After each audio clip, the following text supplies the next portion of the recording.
together now, and it's really cool to be on the almost ground floor of Trackhouse a year in, but it's a totally different team than it was last year. What do you see from the driver's seat as far as a brand new car, a brand new team, putting it all together? I mean, you've been with Ganassi before, spent a lot of time with that team, a well-established team. Like you said, you're really on the ground floor this season. Yeah, the next gen car is just a total game changer for the sport, and it's a reset in the industry like we've never seen. It's never happened in auto racing, definitely in America. I don't know about other series, but to be true kit cars and we've all got the same stuff. It let a lot of really smart people have the runway to take off and achieve the success that they deserve. When you walked into Daytona in February, did you think you'd be at the halfway point with the season you've had already? No way, and definitely not 2 weeks in. We finished dead last in the 500 and 29th, I think, at Auto Club. We were 35th in points or something. It was not a good start, so even less confident going into the season. Once we started the season, once we got to turn around. Good luck this weekend. Yeah, thank you. Let me ask you, Ross, you guys have been so successful. I don't think a lot of people were anticipating it. Probably you guys knew that you guys had an opportunity. Tell me about the atmosphere at the shop. Like, how is the morale? I mean, what in the shop has really pushed you guys to perform so well? This new car, it gave us the platform to truly thrive. It also gave Trackhouse the beginning flame to even exist. Trackhouse would not have existed if it had to come in and design and manufacture its own race car like every race team has since the beginning of time. This new car that you could order, assemble, is what gave Justin the idea to start Trackhouse. So fast cars and winning races always make people smile, but even before we ran good, even before we had any top fives, there were smiles in the shop.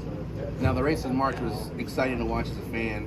Watching the race was exciting. It's been a while since we've had some good racing here at Atlanta Motor Speedway, but this race is going to be a little bit different. The weather's going to be different. We have the weather that's coming in right now.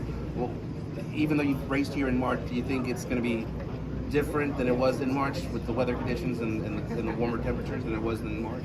I do. I mean, the track temperature and ambient is going to be way hotter, and handling is going to come into effect. So I don't know that the question is ready to be answered on how it's going to be different. I don't think we'll get strung out. A few more cars probably will drop off the back of the pack because you're going to be lifting and struggling to handle it. But we've learned so much about these cars since March. You had a tire issue here in March, so are you concerned about that, or do you feel like what you guys have learned will prevent those? I mean, you weren't the only one who had a tire issue. I was the first one.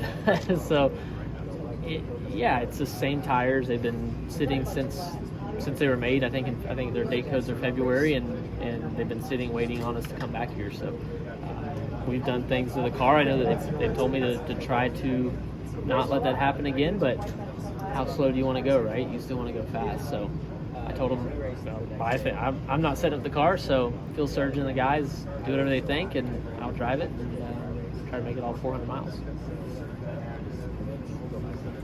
Ross, do you have a trophy that you think is the neatest or the coolest, or one that you would really like to win? I don't even know what most trophies look like, honestly. It's something, once we've won COTA, we won Talladega. I knew what Talladega looked like, but other ones in the past and Xfinity and truck stuff, I don't even know what they look like until I get to victory lane. There's a few iconic ones. Miles the monster. I mean, I guess Dover. I remember going into the 2019 season. In 2018, they had the 2019 trophies in the media center, and I did a press conference, and I took a picture of it because it was gold for 2019. It was their 50th year, and I said, I'm coming back to get you because we're going to be driving the 42 Xfinity car. And I've always felt like that's one that got away, right? That one will never come back around. It will never be gold again like it was. So that one still haunts me that I didn't get to race for that win in 2019. But we'll go back and get a Miles one day. We're working towards it, I think. Going to, with 8 races going regular season, you're still very much in the hunt for the regular season championship. What does that feel like? It's wild. I don't understand how, right? I mean, I know we run good, you acquire points and all that, but I mean, man, it's just doesn't seem like it was supposed to happen this way. I mean, yeah, okay, we win a race, maybe, but okay, we have a few good runs. Like, to just week in and week out, score the points it takes to be in the front, sharp end of the stick here. There was a time, not too recently, right, that I was seriously like, well, do I want to go up in the broadcast group with y'all more often, right? Like, do I want to? I did that in a few Xfinity races. I don't think I want to. I think I'll let y'all. You're the experts. I'll let you handle that. I'll probably gonna go back to the farm and to now be fighting, up to the top couple guys for just regular season points. It's wild. Do you ever take a look at the list of the points and go, okay, I'm 1, 2, 3, and then who's behind me? Kevin Harvick, the list of names behind you. I mean, does that ever hit you at all? I mean, it seems like it does from where you're talking right now. Still, every week I go on the track, and right, we know all the numbers. We know. The focus is on speed. It's on how fast can we go and how good is our car going to be and what do I need to do this weekend for shifting or braking or corner entries and exits. But yeah, I mean, I'm on track and I pass these guys.